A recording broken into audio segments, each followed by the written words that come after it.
And we are live. Welcome to the show.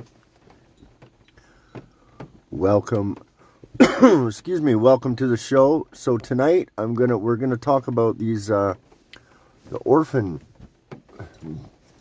babies, or the Cabbage Patch babies. So I've prepared a little video here, and we will start with the video. Oops, that wasn't very professional.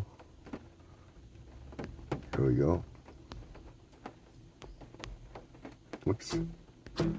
Come on.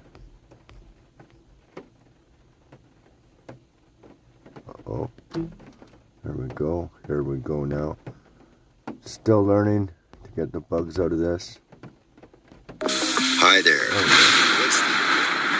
Welcome to the disturbing and interesting history of Coney Island and the incubator babies at the 1901 Pan Am World's Fair.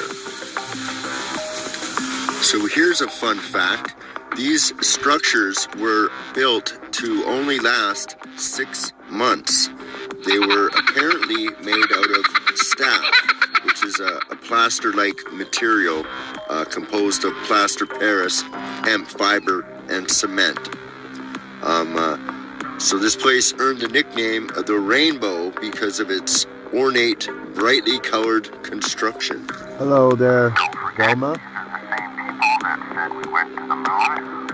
Dr. Martin Coney, who never had a record of being an actual doctor or having a medical degree, is credited of saving about 7,000 premature babies. What?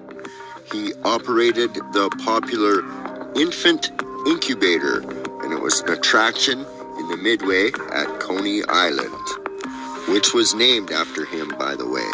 So following the success of his traveling fair exhibits, he established a permanent infantorium at Coney Island in Luna Park in 1903 to 1943.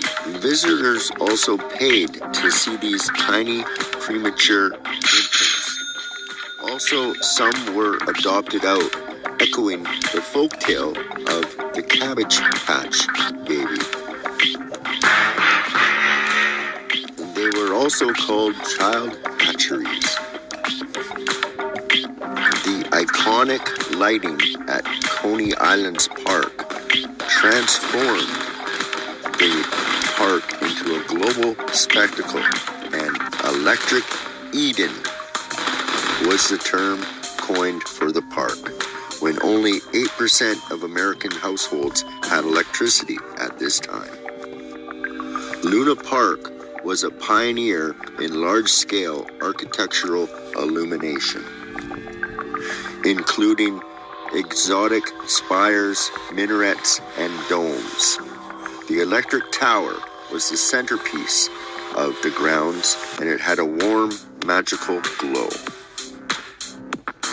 The beacon tower was 375 feet, was covered in 100,000 pure white lights, costing $100 per night.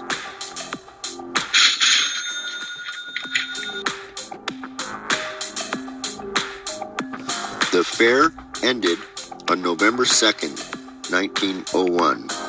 It was overshadowed by the assassination of President William McKinley and saw a significant financial deficit. So it seems to be the common theme is most of these World's Fair buildings are built with a plaster and lath type of material, and they all seem to be just put up and then taken down 6 months later. What? Also, there are many partial remains and some actual buildings remaining, and none of them are made out of plaster or lath. Just saying. Yeah, that's pretty wild. That's pretty wild. Well, what do you know? The Cabbage Patch babies. In 1901? Yeah. What's up here? It's And true. that's an extremely handsome looking woman that months taking care of these little babies. Oh my God. Her name was Alice Guy Blanche. She was the director and star of the 1896 film L'Allée à Choux, The Cabbage Patch Fairy, which was the first narrative film ever made. These postcards and stills depict a mystical woman in the garden finding infants among the leaves, playing on the old French folktale that boys are born in cabbages and girls are born in roses.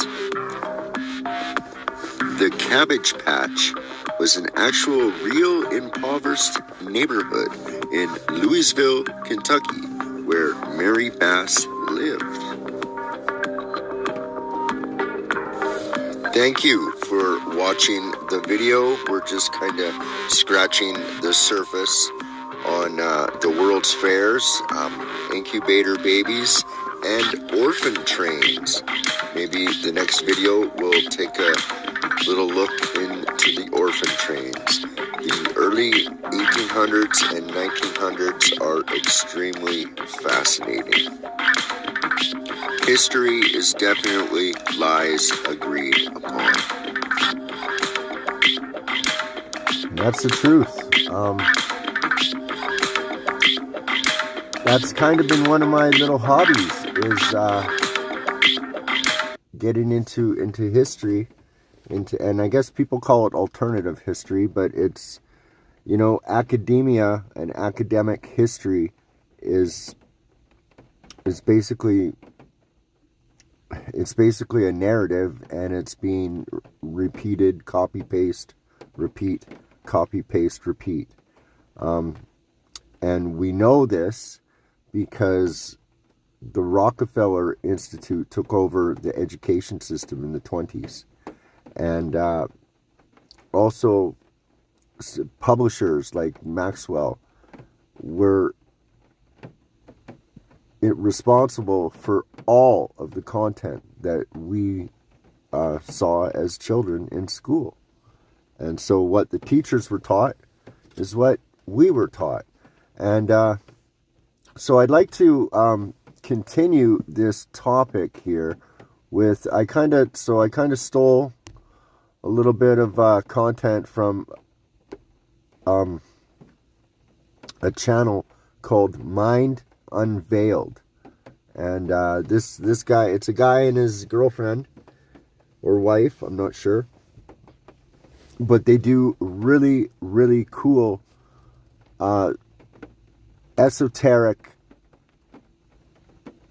history. So they look at history from an occult and esoteric point of view, and they also get into a lot of the old texts and like some of the Gnostic writings, and they present it in a really, really good way. Also, he does history on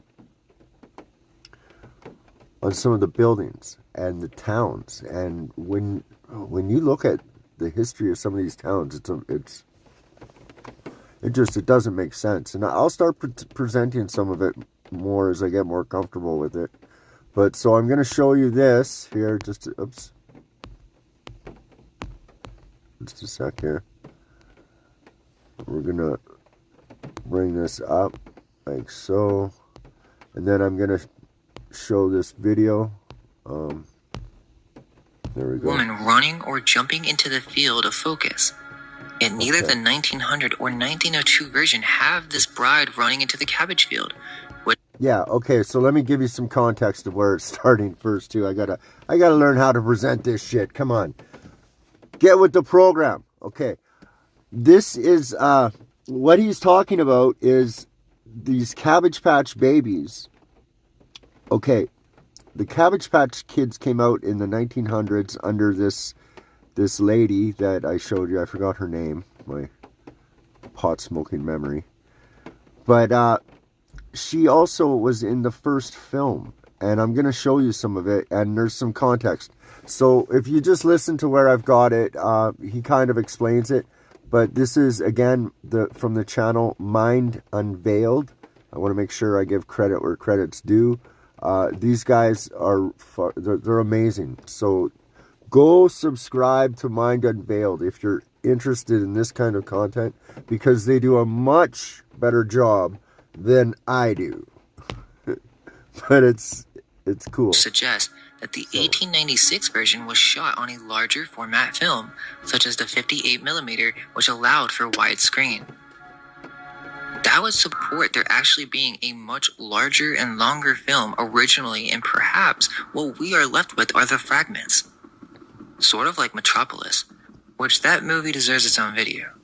But the same thing happened with this film. They had an older version, and then they came in and edited certain portions. You'll notice it if you go and rewatch it. But again, what's with all this strange occult symbolism? And also very advanced visuals. They say that this was all painted in backdrops, but I think there's something else. Yeah, you see, that's what's interesting about a lot of this stuff is especially these older movies. And this goes along with the reset research that a lot of these guys are doing. Restitutor Orbis, that's another good channel. But it shows that these elite authors and, you know, great thinkers that came up with all this ideology that we now follow and so forth, that they got this from somewhere. It didn't just come from them, you know. Anyways, that's what I hypothesize anyhow. Anywho. Going on with these old films. Watch this shit. Since people are curious whether any of this is legitimate info, well, all we know is what we're left with in early catalogs and memoirs that do confirm that these 3 movies were made by Alice Guy and that they existed for all 3 versions. The strange thing is, many of these descriptions in these catalogs that come from Alice don't even accurately match the movie. So she must be talking about other films. How could she mistake her own films? Her first description was a loving couple walks through a vegetable garden in search of a baby. A fairy deposits live babies, which she then removes from the cabbages to the delight of the young couple, who are overjoyed. This early catalog has been lost, but there is one from 1901, and this description from Alice Guy accurately describes the 1900 version and says it was a huge success. Also, in 1902, Sage Femme was released and was in the September 1903 Gaumont catalog. So they say this first movie was a huge success. But how? It was only a minute long, very creepy, and the babies are screaming and crying. How was it a huge success? And then just a year later, they remake the same movie. Kind of gives you the fucking 1800 Jeffrey Epstein vibes, man. I'm telling you. This shit is fucking off the hook weird. No kidding. Like, it's weird, dude. But this time with dolls? It's still very creepy. Look at this. This here's the last time I'm saying it, so y'all better pay attention. There's a simple way to start bringing in cash. There Movie, but this time with dolls? It's still very creepy. Look at this. Oops. What did I do? Okay, here's the movie. Watch this shit.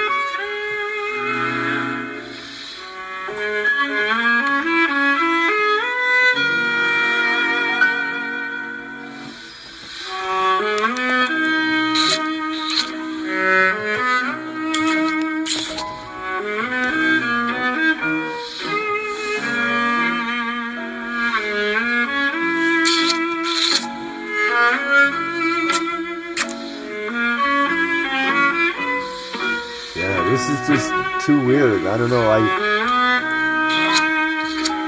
was gonna put my own music on it. I probably should have. I probably should have.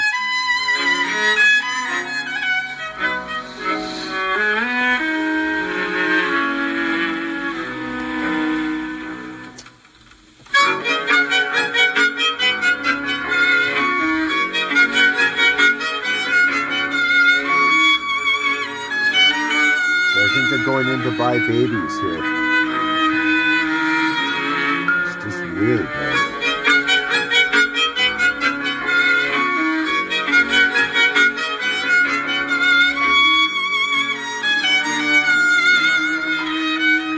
But this is the kind of stuff they showed back then. Like, are you kidding me? What the fuck was going on?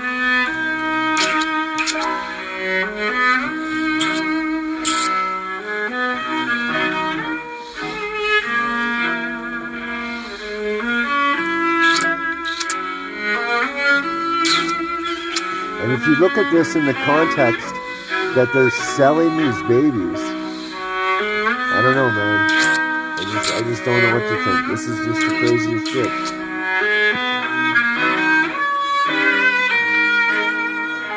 Yes. Oh. This is 100% where the Cabbage Patch dolls from the 80s got their start. That's why I'm kind of presenting this. I'm showing you history is cyclical, and it's often based on really fucking creepy shit. Maybe one day we'll get into some nursery rhymes. I'll research those a little better. But I'll tell you, those things are all really, you know, they're based on bad things. I'm not even kidding.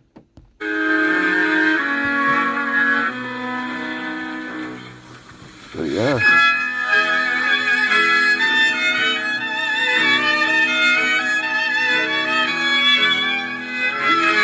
So you're going in to pick out what baby they want.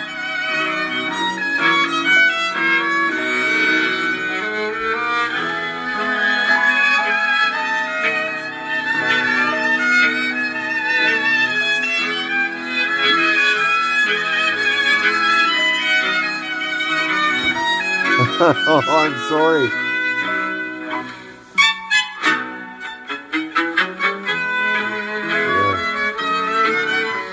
Yeah. I'm sorry there, my dear. I didn't mean to, but I'm kind of the channel that's going to tell you your football team sucks. Wait till we get into celebrities and shit. You know, I kind of tear all this shit down because, you know, it's the propaganda that's driven our society to what it is, I think. I don't know. But there's very, very dark, sinister shit behind a lot of what we've been programmed with. That is our culture. That what we call culture, the reason behind it is not really, you know, it's not cool.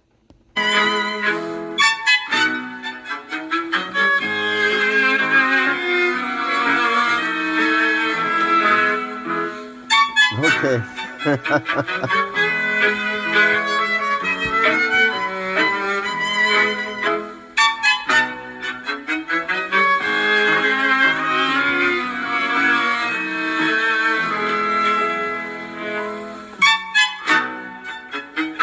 I think I should have put my own music on this.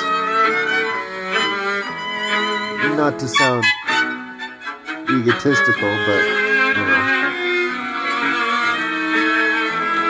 It is history of beats, not history of opera. Classical. I do like it though.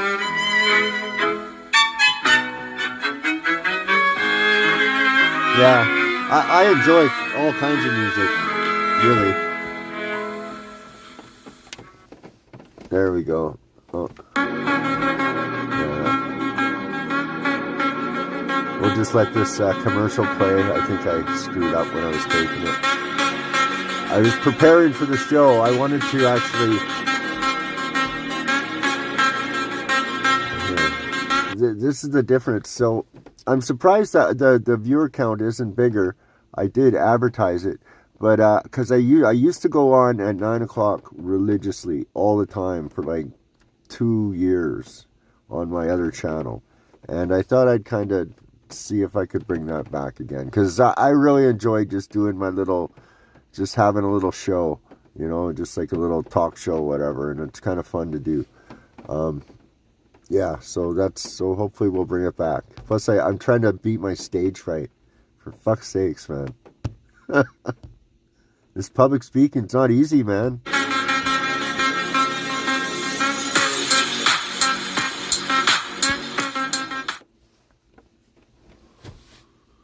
Okay, here we go. What did I do? Yeah, you know, you're going to get a really raw fucking show from this guy. on this channel. Our original intention right here was to create a brushing tool that delivers a pro-level clean effortlessly. There, did I skip it? I'm not sure what happened. There we go.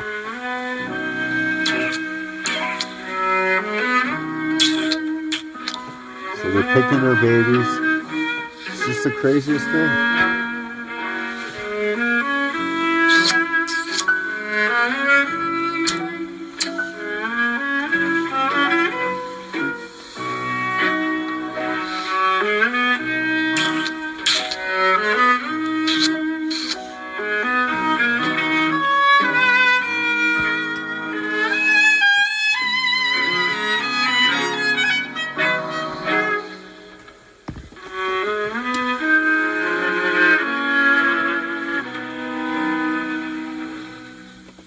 There are only one or two films in the 1900s that have subtitles, and The Cabbage Patch Fairy is one of them.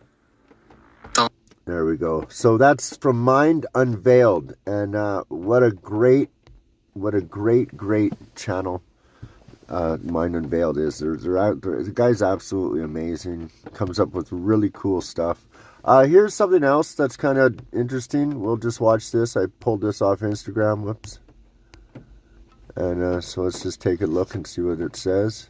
Dollars cash will be distributed. So this was an 1862 news article. Barnum's Museum Grand National Baby Show. 100 beautiful babies will be on exhibition for prizes for which upwards of $2,000 cash will be distributed. So this is just a show for 100 beautiful babies, which makes me wonder, like, what the heck was happening in the 1800s where babies were such, like, a rarity that you could have a show of them. I mean, apparently they were all premature, they were all destitute children and whatnot, but you could just have a traveling show of just babies and, you know, for it to have a $2,000 cash prize as well. Kobe, did nobody ask where are the parents? Did the parents agree for you to display these babies? These babies look premature. Where are the parents? So, really, by my research, no. To be frank, everybody, I mean, in the mainstream today praises him as a complete hero, like one of the heroes of modern medicine. Yeah. There seems to be very little pushback or very little information, or people are like, hey, where's all these parents? Where's these, where did these kids come from? Like, how did you get all these premature babies to show off in all these World's Fairs for almost 50 years? None of it. And that's the thing too. These there's another aspect to it, and that's the orphan trains, and maybe I'll get into that too at one point. I don't have enough reference material in front of me to really talk about it, but thousands of children were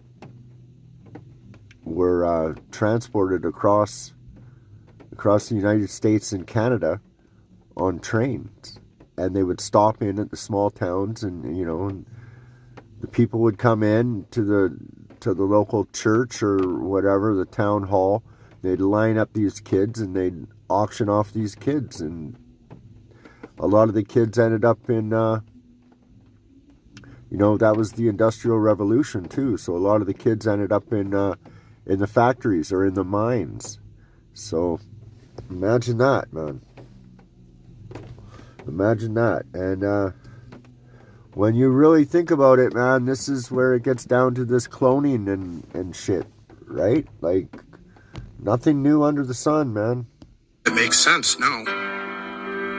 And what makes even less sense to me, and why I've always kind of pushed very deeply into this subject, is why nobody seems to be pushing those questions. Yeah, there's a lot of money lost.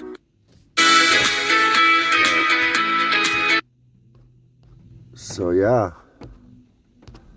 that was some more creepy Epstein, 1800 Epstein type shit, man. Like, literally, dude, it's pretty much what it is. So I don't know what to think, but that's the show, I guess, for tonight. Unless, let's see. I think I got one more video. We can watch my Tupac video if you like, and then we'll call it a show. Orthodox sewer rats playset from the Real Rig series. These aren't just any New York City sewer rats. They're orthodox, Place Rev Rat down by the manhole and swivel his payload. Hear a cheerful blessing when you tap his hat. Set up the ladder to the synagogue facade. Roll the bagel cart through the tunnel. And I live in a van down by the river. Down by the River Productions, baby. My name is Tupac Shakur, and I attend Talibana High School. Oh my god. And I'm 17 years old. What? So, for those of you that don't know, Tupac was an actor. It's like 17 is such a weird age. It's such a in the middle age. You're not 18 yet, and you're older than 16s. But I like it. It's nice. It's like a learning stage for me. Well, 18 will bring lots of responsibilities that I don't want, but it'll bring respect that I feel like that's the only way I can demand it, that I can get it. But 18 is like, you're an adult. Like today, I had to sign the release form. I felt so bad because I couldn't sign it myself. I had to go and get my mother's and all that. But 18 it's just society's way of saying that you're ready. When you get out there, the responsibility is staggering. And I'm ready. I'm going to be a little more ready than someone who's grown up in Disney World, you know, with Santa Claus. It's kind of, you know, my mother had a really bad childhood, and my father had a bad childhood, and I had a bad childhood, but I love my childhood. Even though it was bad, I love it. I feel like it's taught me so much, and I feel like nothing can faze me. You know, nothing in this world. Well, you're right about that. This stuff's been going on a lot longer. Set me back, but only momentarily, only to spring back. But don't get the wrong idea. I feel like I'm being gloomy. I don't mean just be like, damn it, it's bad out there. But I mean, when the good things come, and they are going to come, and everybody knows that good things are going to come, and you're going to see it for yourself. You're going to see things, but it's harder to see the bad things, and everybody knows that. It gets complicated and it gets real frightening. What's the hardest thing about being your age? The hardest thing about being my age is, not everybody, but frequently, teenagers are stereotyped, loud music loving, girl chasing, car wanting, not caring about the world, cokeheads. Did you catch that?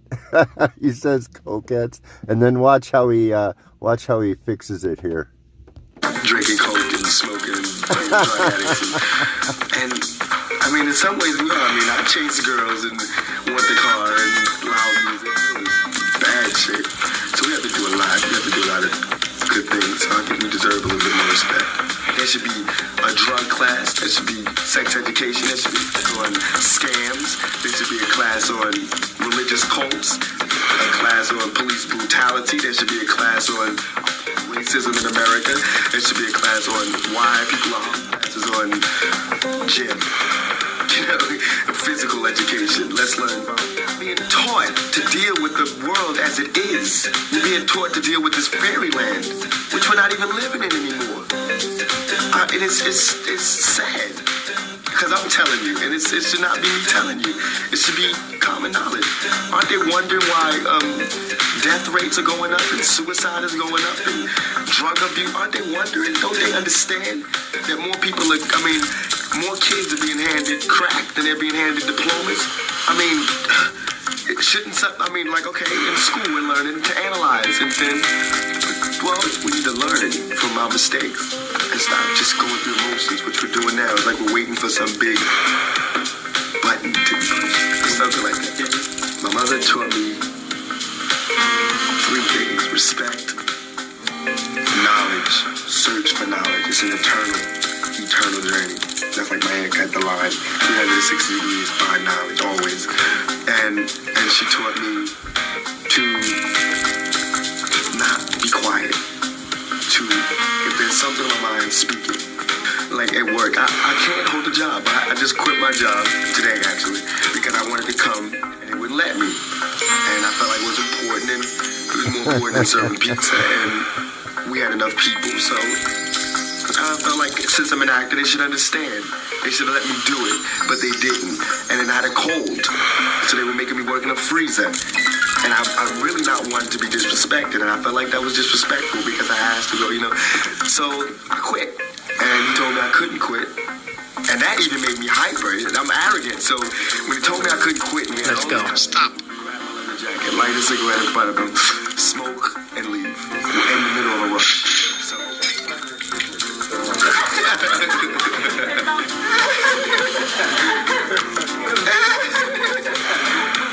Things they have for the mice, where they go through around the circle, they have little blocks for it and everything. Well, society is like that. They'll let you go as far as you want. But as soon as you start asking too many questions and you're ready to change, boom, their block will come. And for me, and I hope this doesn't start anything, but for me, since living in a slummish area and I'm black, mine will come through being a statistic.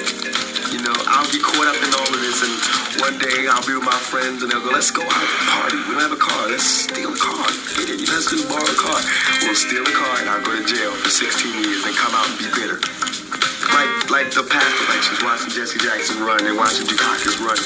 Those two people, Jesse Jackson and Dukakis, two people who I thought were going to, there it is. I said, all right, finally we're going to get a better America.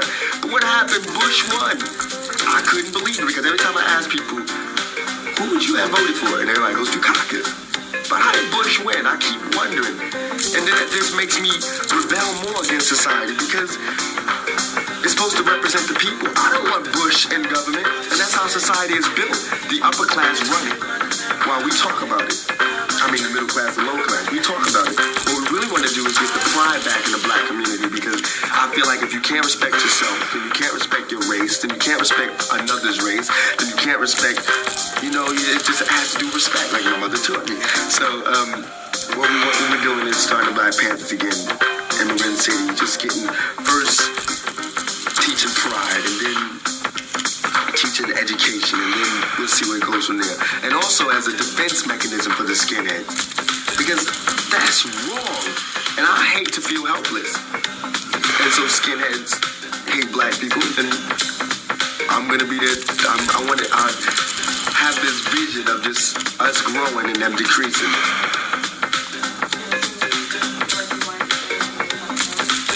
I know as soon as I walk out, I'll go home. But, I mean, just growing up in America is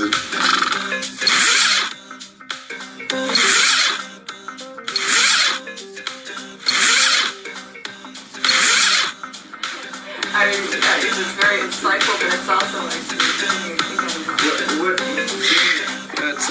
I think it's gonna work out. I think it'll work out. But I always wanted to make a book out of my life, like a fairy tale. Well, Raised by the Black Panthers and strung out.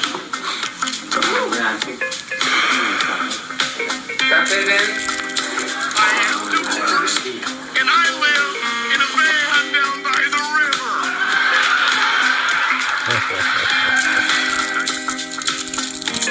So what do you think? You like Band by the River Productions? Think it's gonna work? Band by the River Productions. Let's see. So what else is there? There's some shit on YouTube, I guess we can talk about. I don't know what there's a thing. There's something that's pretty popular. It's called a clavicular. It sounds like a fucking. Sounds like a medical diagnosis, you know, or a medical fucking a medical utensil. Past the clavicular. But the guy, it's a guy, and he does a thing called looks maxing. So I don't know if anybody's ever heard about that. It's pretty weird shit. Yeah, the internet's getting crazy, man. Andrew Tate is making excuses for losing his fight. That's kind of fucked up. Yeah, the internet's dying. We need some new life in the internet, I guess. But anyways, thanks for watching. First Sunday show in a long time, and still working out the bugs. So thanks again. Good night, and have a pleasant tomorrow. End it. Bye.